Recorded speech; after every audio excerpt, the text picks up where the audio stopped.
नमस्कार, एचआर बार टाइम्स में आपका स्वागत है। चलते हैं अगली खबर की ओर। आपको बताते चले कि राष्ट्रीय शर्करा संस्थान कानपुर और भारतीय प्रौद्योगिकी संस्थान कानपुर में एक अति महत्वपूर्ण एवं समसामयिक विषय जैव ईंधन के लिए उत्कृष्ट केंद्र के समझौता ज्ञापन पर हस्ताक्षर किए। समझौता ज्ञापन पर हस्ताक्षर श्री अश्विनी श्रीवास्तव, संयुक्त सचिव शर्करा, भारत सरकार, उपभोक्ता मामले, खाद्य और सार्वजनिक वितरण मंत्रालय, प्रोफेसर मनिंदर अग्रवाल, निदेशक भारतीय प्रौद्योगिकी संस्थान कानपुर एवं प्रोफेसर सीमा परोहा, निदेशक राष्ट्रीय शर्करा संस्थान कानपुर की गरिमामय उपस्थिति में संपन्न हुआ। इस अवसर पर भारतीय प्रौद्योगिकी संस्थान कानपुर के प्रोफेसर राजीव जिंदल, प्रोफेसर देवोपम दास तथा राष्ट्रीय शर्करा संस्थान कानपुर से विनय कुमार, अनूप कुमार कनौजिया एवं डॉक्टर आर अनंत लक्ष्मी उपस्थित रहे। इस समझौता ज्ञापन के अंतर्गत राष्ट्रीय शर्करा संस्थान कानपुर और भारतीय प्रौद्योगिकी संस्थान कानपुर देश में बायोफ्यूल उत्पादन का बेहतर प्रभावशीलता और दीर्घकालिकता के साथ संवर्धन करने हेतु उत्कृष्ट अनुसंधान और अत्याधुनिक तकनीकी के विकास तथा उसकी आत्मसात करने के लिए संयुक्त परियोजनाओं में कार्य करेंगे। इस समझौता ज्ञापन नवाचारी तकनीकी के विकास, मौजूद प्रक्रियाओं के अनुकूल और जैव ईंधन प्रौद्योगिकी की व्यावहारिकता को प्रदर्शित करने हेतु पायलट परियोजनाओं को स्थापित करते हुए उन्नत, दीर्घकालिक और उच्च गुणवत्ता वाले जैव ईंधन के उत्पादन के मार्ग प्रशस्त करेगा, जो ऊर्जा आपूर्ति को संरक्षित करने, कार्बन डाइऑक्साइड को अनावश्यक उत्सर्जन को कम करते हुए जलवायु को संरक्षित करने और जैव ईंधन पर निर्भरता, कच्चे तेल के आयात को कम करने में सहायक होगा। मीडिया से बातचीत में अधिकारियों ने क्या कहा, ये आपको सुनाते हैं।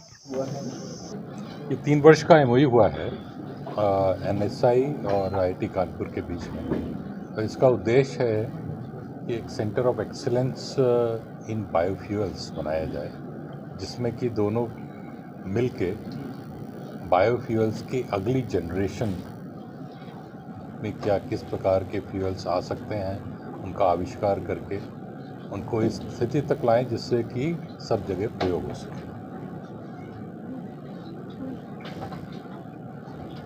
कोई रोड मैप है सर इसका कि क्या है, IIT की एक्सीलेंस क्या है और इनकी NSI की क्या एक्सीलेंस है, दोनों कैसे मीट आउट एक साथ मिलेंगे तो कुछ?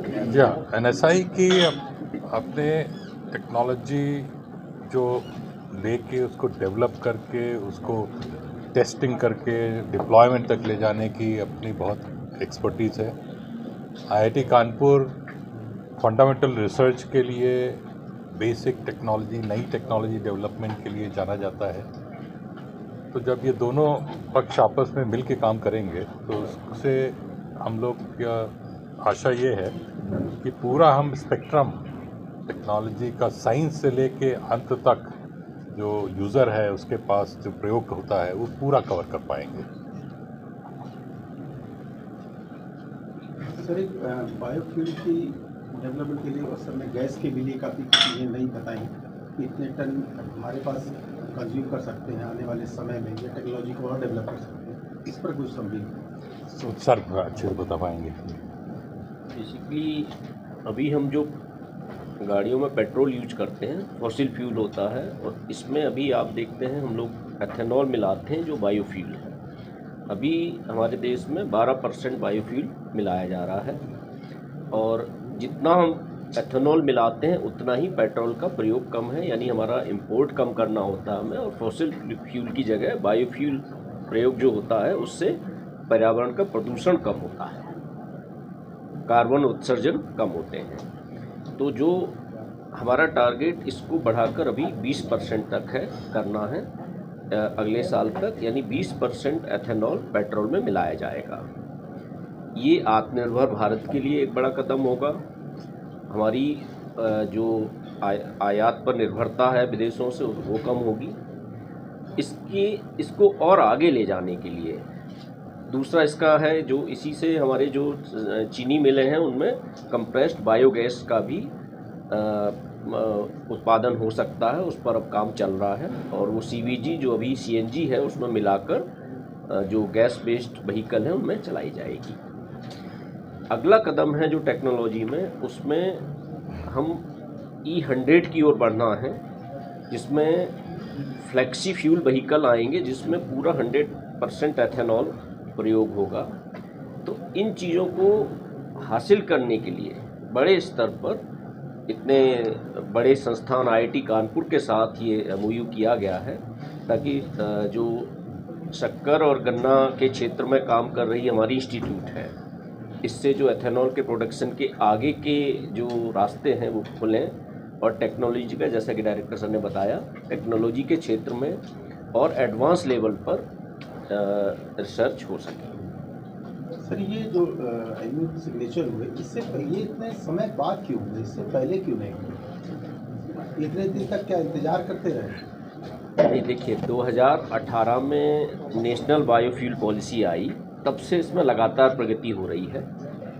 ये हमें ज़रूरत पड़ी कि हम जो बायोफ्यूल है उस पर एडवांस रिसर्च करें, और तब उसके लिए हम एक्सपर्टाइज के लिए हमारे पास इससे अच्छा विकल्प नहीं था कि हमारे पड़ोस में इतना बड़ा और प्रेस्टिजियस संस्थान उपलब्ध है।